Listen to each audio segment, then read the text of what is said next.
Lakini wale wote wenye tabia ya kuzua taharuki waache mara moja kuzua taharuki. Sasa hivi ukizua taharuki, wewe ndo wa kwanza tunakukamata, tunakufikisha kwenye vyombo vya ulinzi na usalama. Ukiibuka ukasema nyeti zangu zimepotea, tunaruka na wewe. Tumeelewana sijui? Tunakukamata wewe, kwa sababu watu wote ambao tumewafuatilia, kila ambaye alikuwa analalamika alizua taharuki kwamba nyeti zangu zimepotea, alipokaguliwa nyeti zake zipo.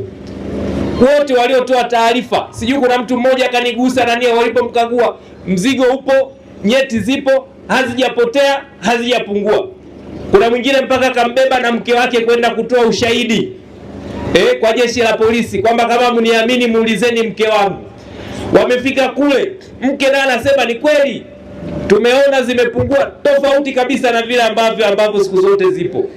Amekaguliwa pale, mzigo upo kama kawaida.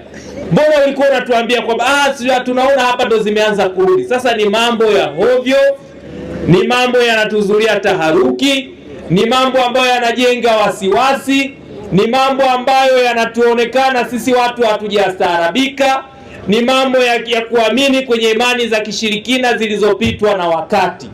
Ndugu zangu wa Tunduma, tuachane na hizo imani. Lakini kibaya zaidi, ndugu zangu, wako baadhi ya wananchi wenzetu wamevamiwa na kupigwa, sasa hivi wako hospitalini kwa sababu kama hizi ambazo tulizozungumza. Sasa ndugu zangu, kwenye nchi yetu ya Tanzania, kwenye mkoa wetu wa Songwe, tunaishi kwa mujibu wa sheria. Hakuna mtu yeyote mwenye mamlaka kumpiga mtu mwingine na kumsababishia madhara kama hayo yaliyojitokeza. Ni kinyume na sheria.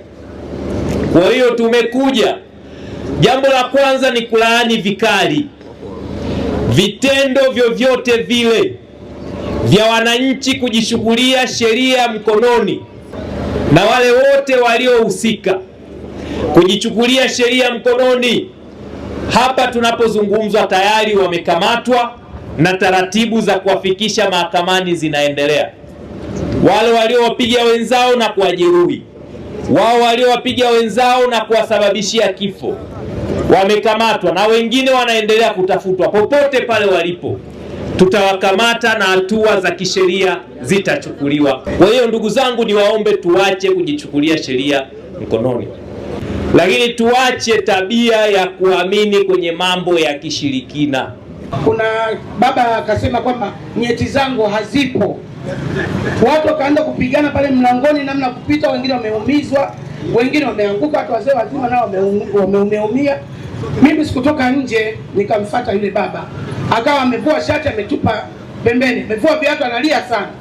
Tukamuuliza nini, akasema nyeti zangu zimepotea. Nikasema hapo umesogeana na nani? Akasema hapa nimesogeana na huyu mtoto mdogo sana ambaye ni Mtanzania hapa hapa.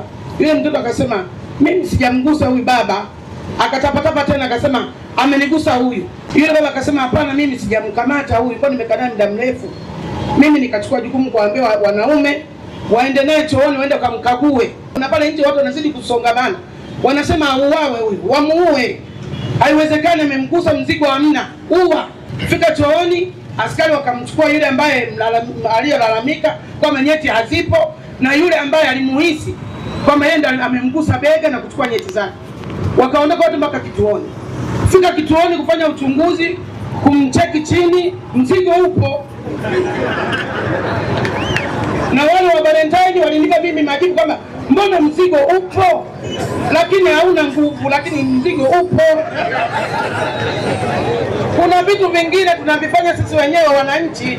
Kuna madawa mengi yanatoka Kongo, kuna cha mkongo, kuna vumbi. Vijana wanatumia vumbi kuongeza nguvu za kiume, wanatumia sio cha mkongo naita kutumia kuongeza nguvu za kiume. Madawa mengine yanaweza kufanya kama mzigo ufe, nguvu za kiume zinapotea kabisa.